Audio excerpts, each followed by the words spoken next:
team and one that avenged that shootout lost just a couple weeks ago. Yeah, I mean, I don't think anybody can be stunned by how the game played out. Encouraged by the stuff they came out and they certainly weren't intimidated by Rangers at all, especially in the first 10 minutes of the period. You would have to expect that Gerard Gallant was going to peel the paint in the walls after that first period if the Rangers were not leading the game, which again they were, as they did kind of start to turn things around. I guess around 5-on-3, but I can't sit here and say that why they had it out tonight played a terrible game, because it really didn't. There was again a couple of breakdowns, and even again that it affected the outcome or anything really, but Flyers have their goaltender put there at the end at 6-on-4. One tricky bounce over a stick is the difference between the Flyers scoring goal and the Rangers getting that empty netter. So again, it's 4-0 loss, but the Flyers played better than a 4-0 score, and they do feel better for Backstrom too, because he played a lot better than a 4-0 score would show. So there are good things tonight, and again, Flyers just got to see Saturday and who can come out and start that Buffalo series. Are they holding auditions at the open on Friday morning? No, I hope we don't hear after the game that Scott Lawton is, because he took a couple shots and came back out. But we'll have to see how he feels in the morning. Like that's going to be stiff. In the morning. Yeah, that's going to be stiff in the morning, especially that one. Team should be brought to you by Advil. Something. It is just another chapter in a insanely bizarre year. I mean, we track situations like this by what we call man games worth of injury, meaning that every time a player misses a game, that's one man game. So if you have 5 guys out of the line for one game, that's 5 man game. So before tonight's game, the Flyers were, I think, like 405 or something like that. We have going back about 13 years. And the only season that's been anywhere close to that was one that came in at 440, but that 440 included 160 games that were credited to Chris Pronger and Marc-Andre Bourdon, who both missed the entire season with injuries. So that 440 is actually closer to the high 200s. So I can tell you that in terms of injuries, and the luck the Flyers have had there, this season is pretty much unprecedented as far as we know. It's the overall situation. So it's again, it's continuing to get the most out of the last 9 games or so that the Flyers can, and then you start the retooling in the offseason. Yeah, the Flyers right now are the 3rd most main game loss this season. Montreal, light years ahead. Shea Weber's part of that. Yeah. So is Carey Price, who haven't played a game this year. So that's 140 plus right there. Right. And then they've lost other players at stretches, obviously, as well. And Arizona, the Flyers, and Buffalo are the other. What's the number of the Flyers at? It's right around 500. Give me the exact number. Yeah, see, this was 4 days ago. Yeah, I don't know exactly where. This is a very unofficial stat. That website is using a different scale than what we use. I don't know who all they have in there. There might be guys like Tanner Lisinski in there who we did not put in our official count because at the time he was not counting against the cap. Sam Moran is in that 405 because he counts against the Flyers cap this year.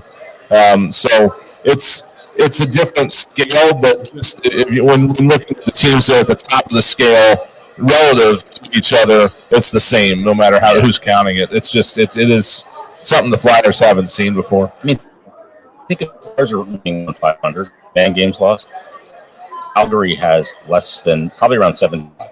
Mm-hmm. That's insane. And again, I'm not blocking enough shots for Darryl. I guess not. There might be 75 that isn't truly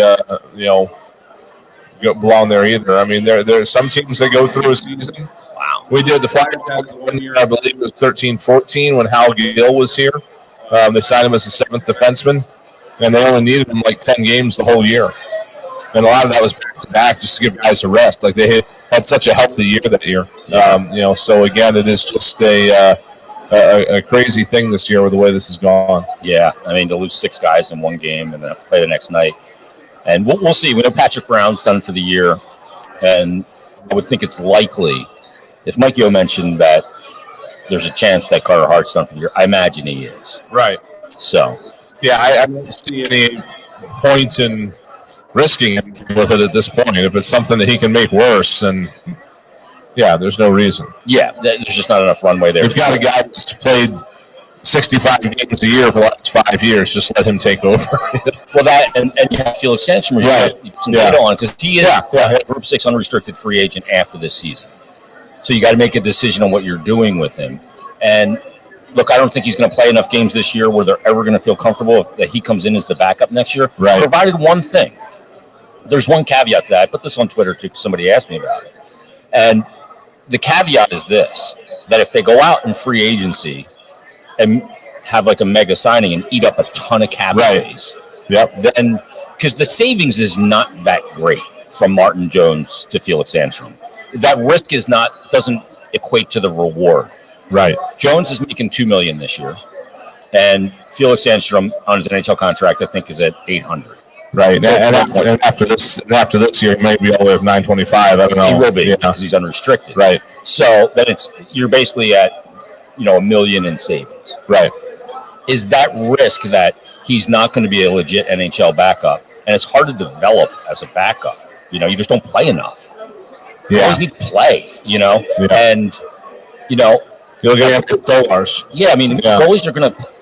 A backup's going to play 25 games with all the back-to-backs and just the attrition of the schedule.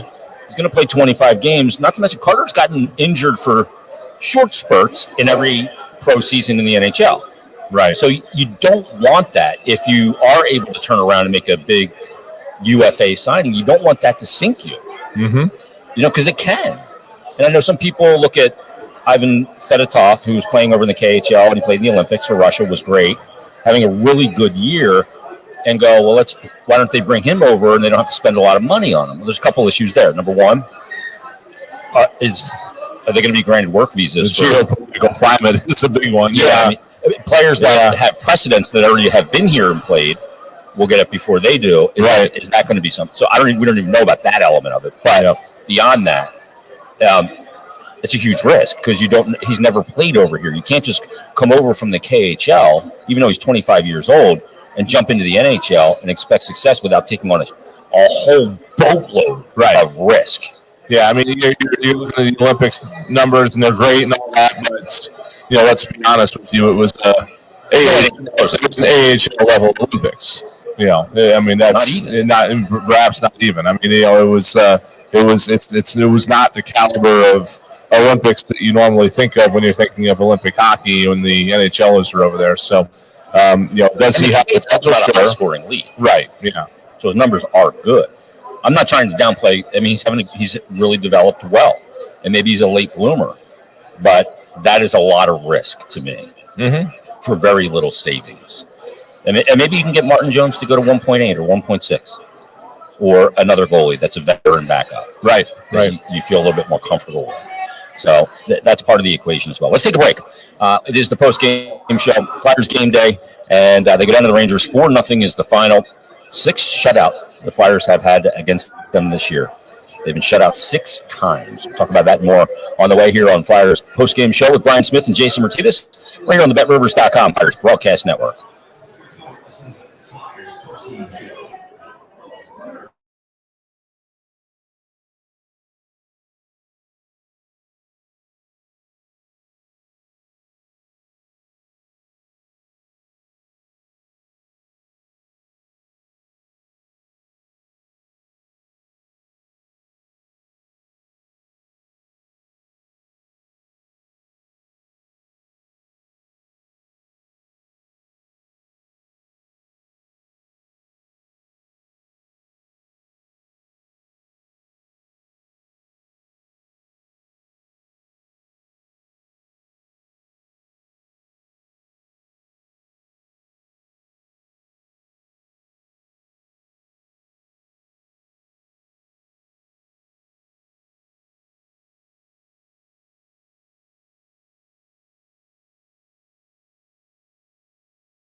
game as they go down against the Rangers. 4-0 your final.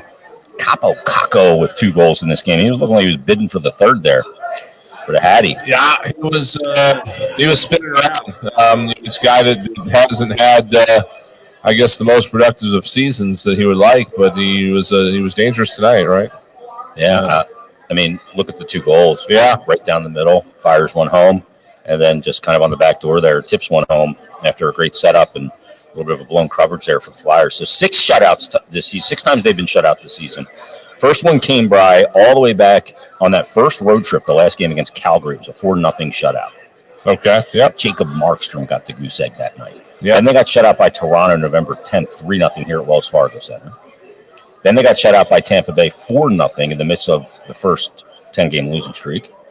Then they got shut out by New Jersey to end that losing streak before going to Vegas and getting the win. Then they got shut out the next time. It was quite a bit of time after that, and that was 3-0 against the Edmonton Oilers, once again here at Wells Fargo. And then, obviously, they got shut out here tonight, 4-0. Yeah, and again, given the circumstances, you're not shocked that the Flyers had trouble scoring goals.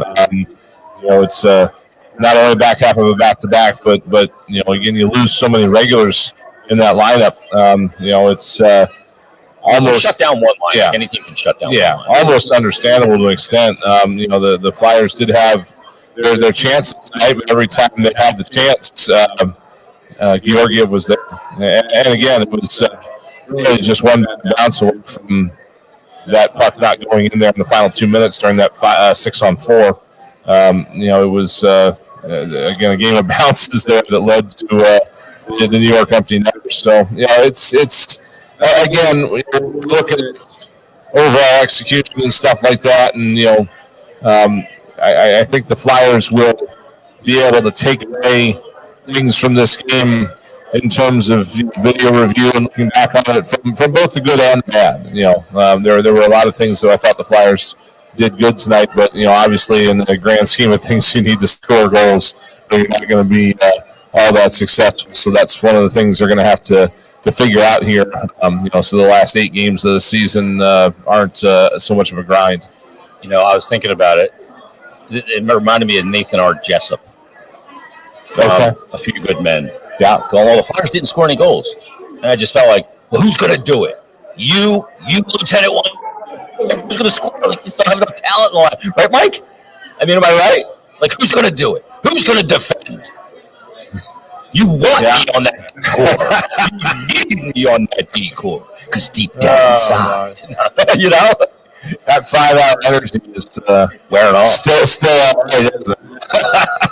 I went full Nathan R. Jessup, Commander at Guantanamo Bay. But, again, I thought that, there were guys out there trying their best to make things happen. I mean, when you look up and down the Flyers lineup tonight, of the 18 skaters, 15 of them had at least one shot on goal, and they only had 28 shots. I mean, usually when you see something like that, like a 28-shot game, it all came from like 5 or 6 guys. But tonight it was, the entire lineup chipping in, and, 2 of the guys, that did not have hang on a second. Am I saying 16? I think I said 15 of 18. It was actually there was one, Taylor Lisinski, that never shot on goal. The other shot that missed. So, of the 3 guys that didn't get shot on goal, 2 of them were the third-line defensive pair. And then, one of the fourth-line center didn't register one on goal either. Joel Farabee, I now see, did not either. So, there was again, I think there was effort across the board. Kevin Hayes, Kevin Hayes had 8 shot attempts. Yeah, so he's out there. I mean, Zach McEwen, you talk about a guy that was reared up, ready to get back in the lineup. He has 8 hits in this game. Yeah, a guy, you come back from a concussion, you have 8 hits. I guess you're not worried about another concussion. My goodness. So there was effort out there tonight, which was good. But again, you got to find a way to start, cashing some of these chances in sooner or later. All right. One last thing. We were talking to Nick Schultz before the game. I mentioned it in pregame. And Timmy mentioned to him, Tim Saunders, that Flyers had 10 players in this game with less than 110 games of NHL experience. I said, Nick was like, total? I said, no. He said, no, just I said, that's 10 players in this game that didn't play as many games in the NHL combined as you did. He's a 1,000-game player. Yeah. That's incredible. You gave me math. Yeah. And you just glazed over. Math takes some moment. I know the way. Well, I needed to it's not going to be Brian Smith. When I get math, I got to get Steve Coates involved. So, that's what we need is his Coates specializes in two things: math and really long last names. Yeah, that's true. Coates, be good. Oh my God. Oh, what a beauty. If anyone has seen Steve Coates' phone, unbelievable. I mean, he didn't just lose it. He didn't lose it in his house. He lost it in his phone. Now he left his bag somewhere. He's going to lose his bag. This is like an 8 million square foot building. Yeah. What a beauty. Oh my God. Let's wrap it up. Let's a few people start with one of the best in business. Who was on highlights tonight, Pat? It wasn't on highlights tonight. The best in the business is Betsy Deming. Also, got to thank our crack staff back at the station, Pat Egan, and whoever was actually doing the highlights, not a former past employee, Josh Ravick. A crew today, including really one of the best in the business, a guy that I've known for 20 plus years, Marty Dickerson in the house tonight. There he is. He looks good. Did you just not have anything better to do? I mean, are you anything better to do when? Like what's that? Marty's just hanging out tonight. He does. So everybody, thanks for listening. Thanks for watching. We'll talk to you coming up on Saturday when the Flyers take on the Buffalo Sabres. Have a great night. I get Amanda too. Amanda too. Absolutely. Okay. Have a great night, everybody. Thanks, Pat.